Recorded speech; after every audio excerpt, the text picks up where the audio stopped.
Here we have the Faber-Castell metallic Textliners. Now these are lovely highlighter pens with a beautiful shimmery glittery finish and the most beautiful colours. We've got shiny silver, glamorous gold, pearl rose, brilliant ruby, glorious red, shimmering violet, magnificent blue and precious green.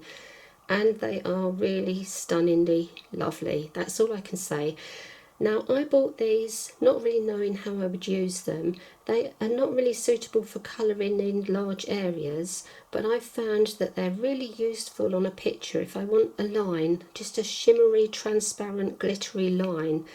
And they are really handy pens to use.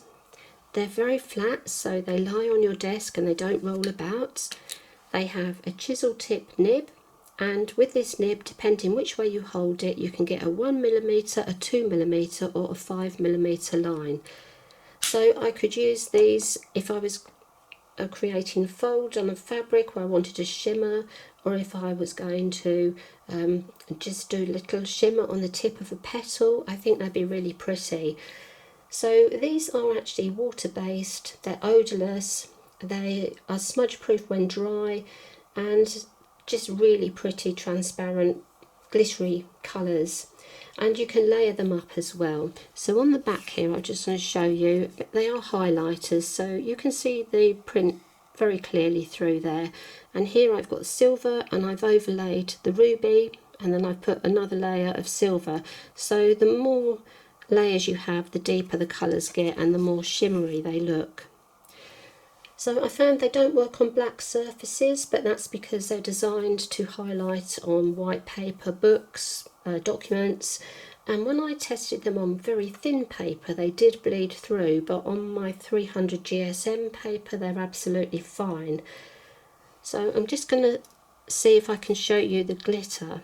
Now they are really shimmery and glittery, and I'm not sure if this is going to show on the camera because it's quite delicate, really nice. Now when I got them, some of them were very glittery to start with, and a couple, these two were just not so glittery. And I read some reviews online where some people said that some of their colours were not so glittery, and I couldn't find any information about whether you're supposed to do anything like shake them. But because most of them work straight away, right, just from the very beginning, I thought you're obviously not meant to shake these, but I very gently just tried shaking these just a couple of times, just in case you know, they'd been stored vertically and maybe the ink wasn't mixed up properly, and it did make a slight difference. But I must say, I really don't know why some colours are not quite as shimmery, whether that is something to do with the design, but most of the colours are really, really shimmery and glittery and beautiful. Now if Faber-Castell would just produce a transparent glittery ink in a brush pen, I would be really, really happy. So that's something to think about for the future.